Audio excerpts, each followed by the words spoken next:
Welcome back to EduHunt IIT and NEET Foundation classes. This is Sukumar, your chemistry mentor. See, valency shell electron pair repulsion theory ni apply chesi ఏదైనా మాలిక్యూల్కి లేదా అయాన్కి జామెట్రీని స్ట్రక్చర్ని ఎలా propose చేయాలో నేర్చుకున్నాం with examples. ఓకేనా?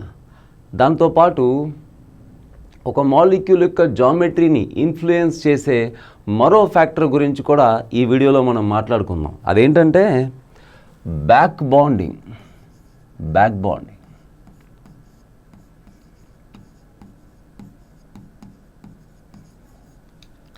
సింపుల్గా sir ఏంటి sir back bonding? What is this back bonding? మనకు తెలుసు మామూలుగా సెంట్రల్ మెటల్ యాటమ్కి సైడ్ యాటమ్కి సెంట్రల్ మెటల్ మాలిక్యూల్ అన్నాక ఏముంటుంది, లేదా అయాన్ అన్నాక ఏముంటుంది? గ్రూప్ ఆఫ్ యాటమ్స్తో ఒక గ్రూప్ ఆఫ్ యాటమ్స్తో తయారైన మాలిక్యూల్ లైక్ CO2, లేదా గ్రూప్ ఆఫ్ యాటమ్స్తో తయారైన అయాన్ లైక్ NH4+. ఇప్పుడు చూడండి, ఇక్కడ గ్రూప్ ఆఫ్ యాటమ్స్తో తయారైన మాలిక్యూల్ ఇది. అట్లానే గ్రూప్ ఆఫ్ యాటమ్స్తో తయారైన అయాన్. సో ఒక గ్రూప్ ఆఫ్ యాటమ్స్తో తయారైన మాలిక్యూల్ కావచ్చు, అయాన్ కావచ్చు. ఇందులో ఏముంటాయి? సెంట్రల్ యాటమ్ ఉంటుంది, సైడ్ యాటమ్స్ ఉంటాయి. అవునా? సెంట్రల్ యాటమ్కి సైడ్ యాటమ్కి మధ్య బాండ్ ఫామ్ అవుతుంది. ముందు బాండ్ ఫామ్ అవుతుంది. ఎస్, ఆ బాండ్ సింగిల్ బాండ్ కావచ్చు, డబుల్ బాండ్ కావచ్చు, ట్రిపుల్ బాండ్ అయినా కావచ్చు. పాయింట్ అది కాదు. వన్స్ సెంట్రల్ యాటమ్కి సైడ్ యాటమ్కి మధ్య బాండ్ ఫామ్ అయిన తర్వాత సెంట్రల్ యాటమ్ నుంచి సైడ్ యాటమ్కి, సైడ్ యాటమ్ నుంచి సెంట్రల్ యాటమ్కి అగైన్ మరొక బాండ్ ఫామ్ అవుతుంది. జస్ట్ లైక్ ఇప్పుడు ఎట్లా అనుకుందాం అంటే, ఇప్పుడు సెంట్రల్ యాటమ్ ఇది, సైడ్ యాటమ్ Bతో ఇలా ఒక 3 బాండ్స్ ఇలా ఫామ్ అయింది. ఇది ప్రైమరీగా ఒక బాండ్ ఫామ్ అయింది. అది అయిపోయిన తర్వాత సైడ్ యాటమ్ నుంచి సెంట్రల్ యాటమ్కి కానీ, సెంట్రల్ యాటమ్ నుంచి సైడ్ యాటమ్కి కానీ మరో పై బాండ్. నేను ఆల్రెడీ చెప్పాను, ఒక బాండ్ ఫామ్ అయితే సిగ్మా అని, రెండో బాండ్ వచ్చిందంటే డబుల్ బాండ్. డబుల్ బాండ్లో ఒకటి సిగ్మా, ఒకటి పై బాండ్ ఉంటుంది. ఇట్లా ముందు ఒక బాండ్ ఫామ్ అయిన తర్వాత ఎవరెవరికి? సెంట్రల్ యాటమ్కి సైడ్ యాటమ్కి మధ్య ఒక బాండ్ ఫామ్ అయిన తర్వాత సెంట్రల్ యాటమ్ నుంచి సైడ్ యాటమ్కి కానీ, లేదా సైడ్ యాటమ్ నుంచి సెంట్రల్ యాటమ్కి కానీ ఒక పై బాండ్ ఫామ్ అయితే దాన్ని బ్యాక్ బాండింగ్ కాన్సెప్ట్ అంటారు. ఓకే సార్, దానికి ఏమైనా ఎగ్జాంపుల్ చెప్తారా సార్ అంటే ఇప్పుడు చెప్తాం.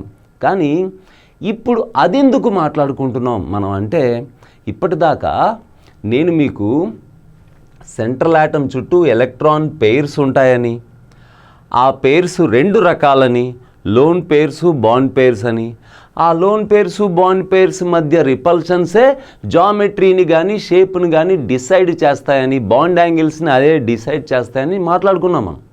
అవునా? ఇప్పుడు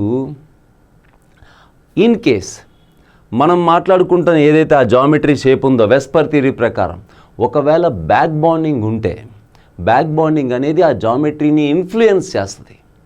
సో ఖచ్చితంగా బ్యాక్ బాండింగ్ ఉన్న చోట మనం అది కూడా కన్సిడర్ చేసి మరీ జామెట్రీని డిసైడ్ చేయాలి. బ్యాక్ బాండింగ్ని కన్సిడర్ చేసి మరీ జామెట్రీని డిసైడ్ చేయాలి.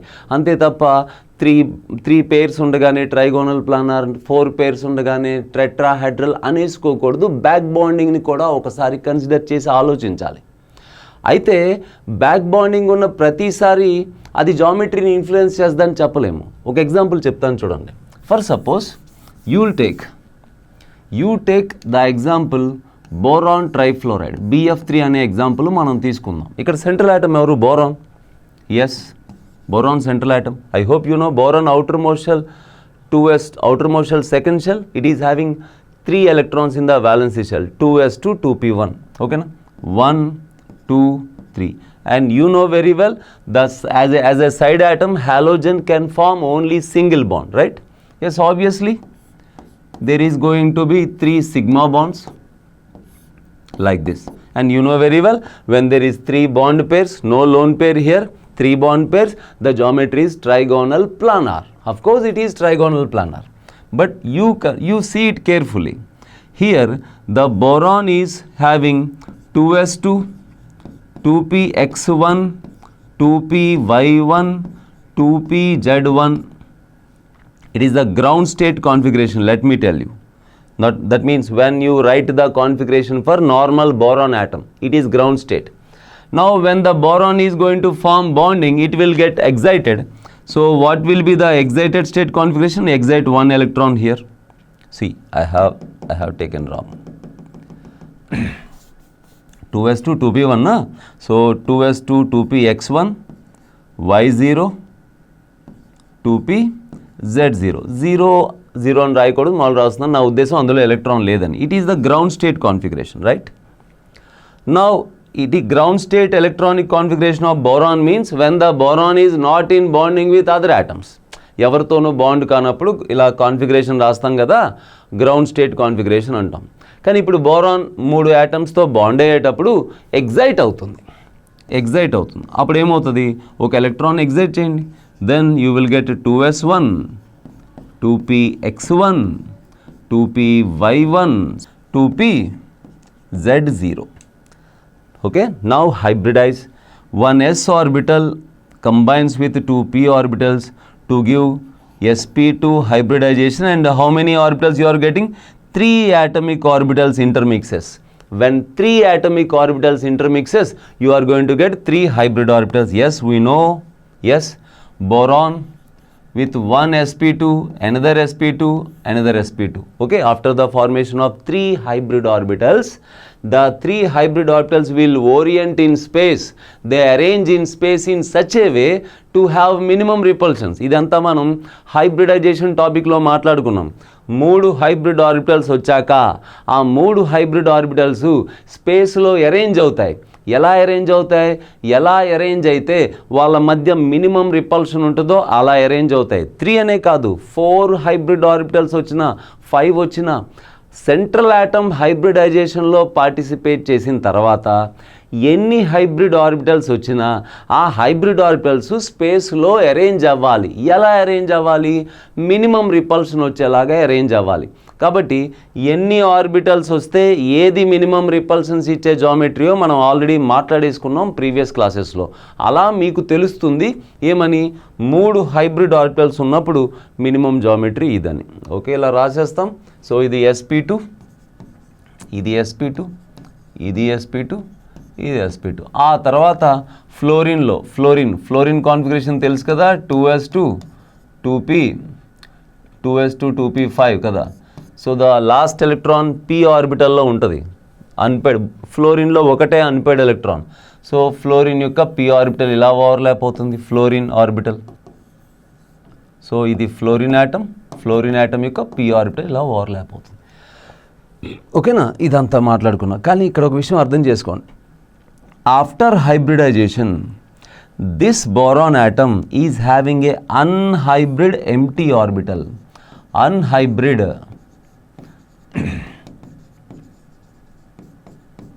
ఓకేనా, అన్హైబ్రిడ్ అంటే హైబ్రిడైజేషన్లో పార్టిసిపేట్ చేయకుండా ఒక ఎంటీ ఆర్బిటల్ ఉంది. అవునా, దాన్ని ఇప్పుడు బోర్డు మీద ఇలా కనిపిస్తుంది కదా.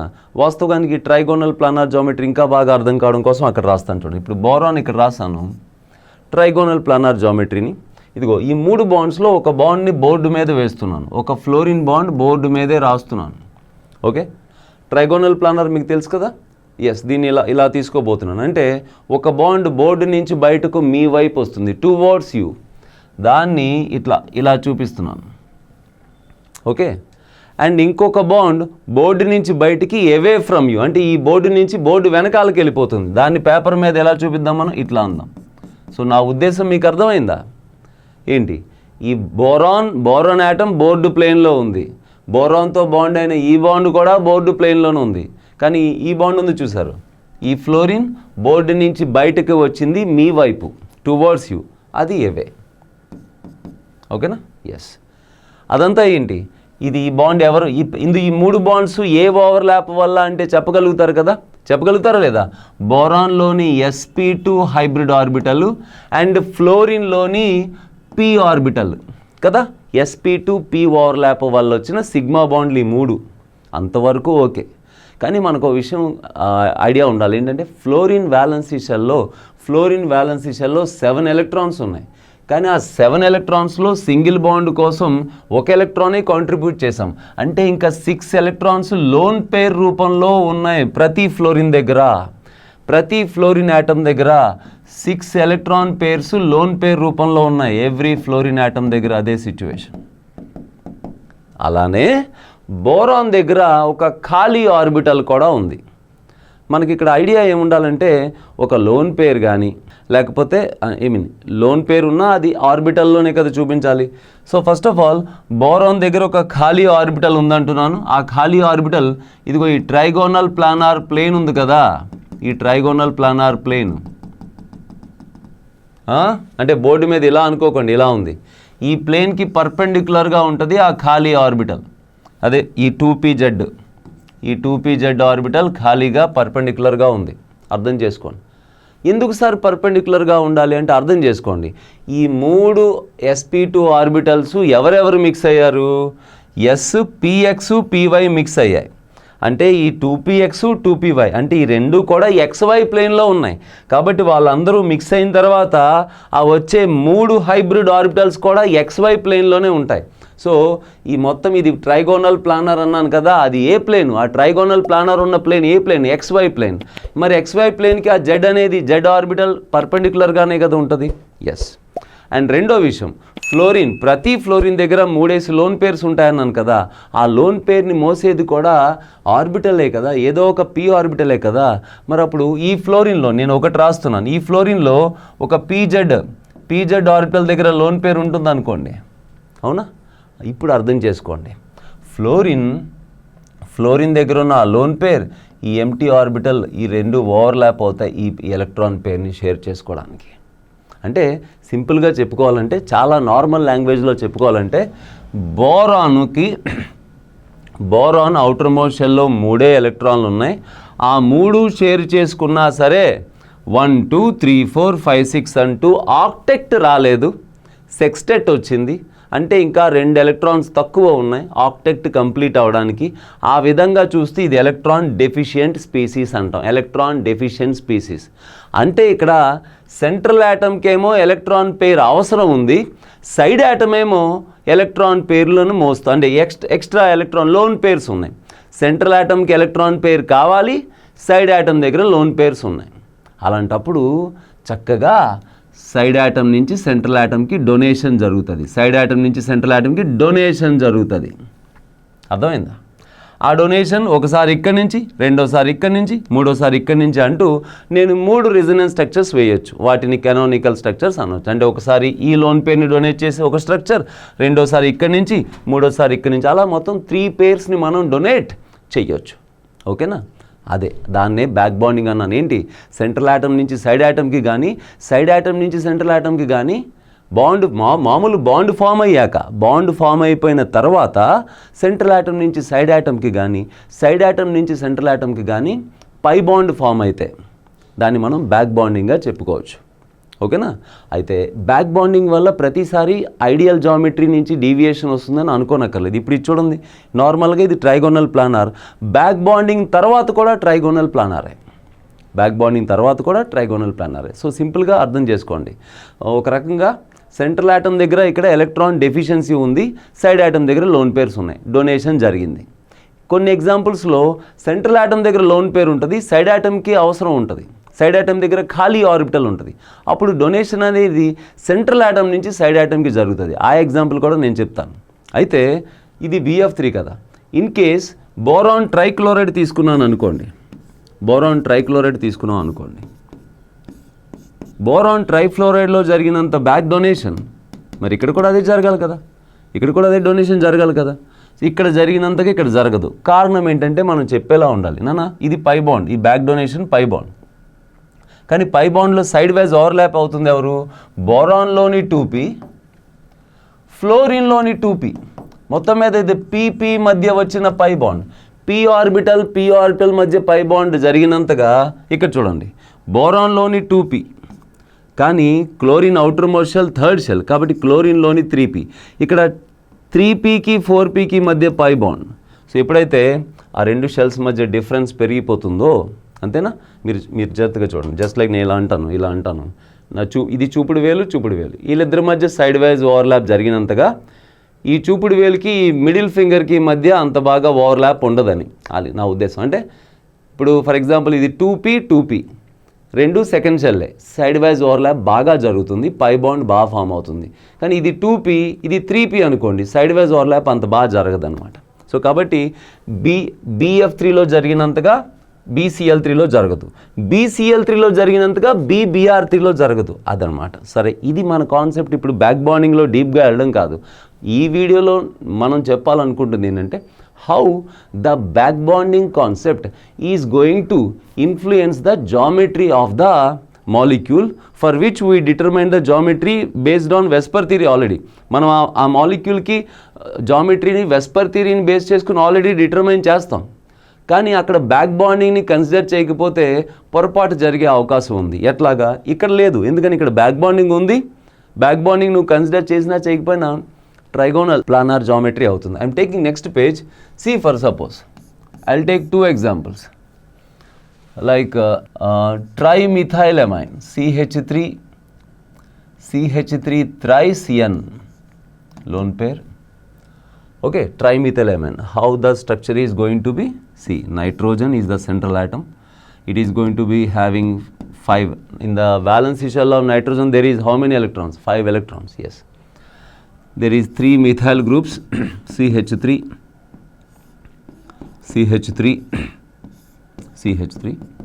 fine.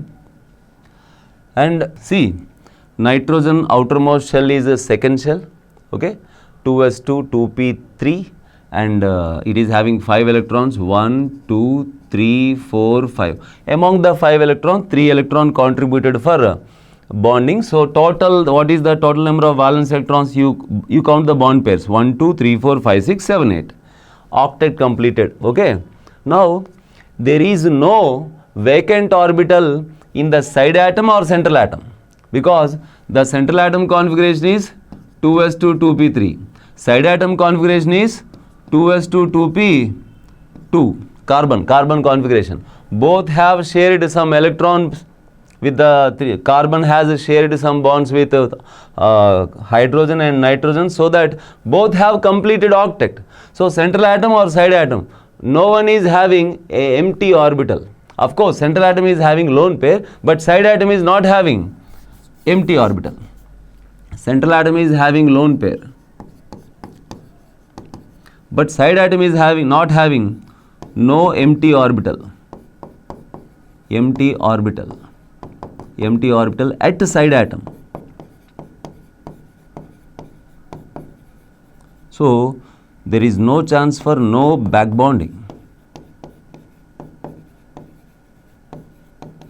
So when there is no back bonding, you determine the geometry regularly as you do. Okay, central atom having how many pairs? 1 2 3 4 pairs. I am writing the lone pair like this. When there is 4 pairs, the electron geometry is tetrahedral. And what is the molecular geometry? That means the shape. You ignore this lone pair, then trigonal pyramidal. That's okay. Now same, I'll take tricylyl SiH3. See, in the place of CH3, I am taking SiH3. What is Si?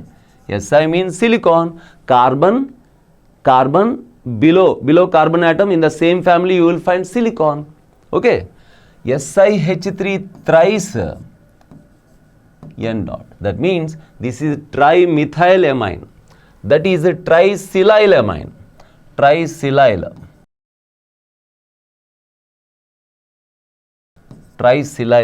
What is the difference you find if there is tricylylamine? See, similar, you can make same kind of bonding, but the point is SiH3.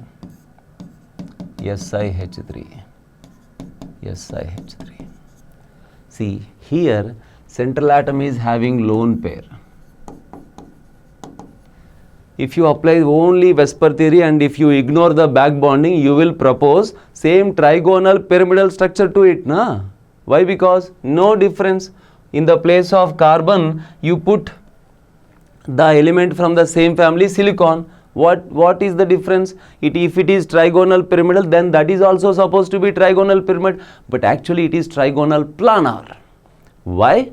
Because the side atom is silicon, its configuration is 3s2 3p2, that means 3D. 3d orbitals are empty.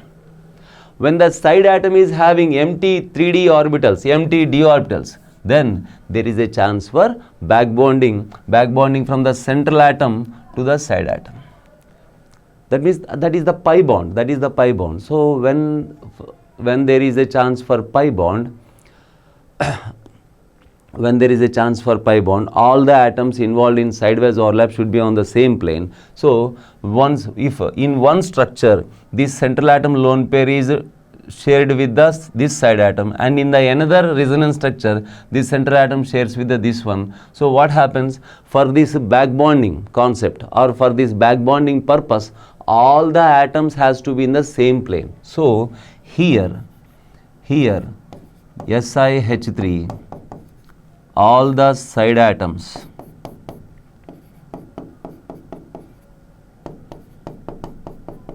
are in the same plane, because this is a back bond. This is a pi bond, back bond formed from the central atom nitrogen to the side atom. Okay, this is one structure. You know very well how to draw the resonance structures. In the next structure, what happens? From the central atom to this side atom. So point is, here the geometry is trigonal planar. Okay, so everything is same as we previously determined, the procedure to determine the geometry of any molecule or ion. But you have to be careful about, if there is side atom with an empty orbital and the central atom with lone pair, then the back bonding concept comes, and this back bonding is going to influence the geometry of the molecule like this. I hope you understand. Thank you very much.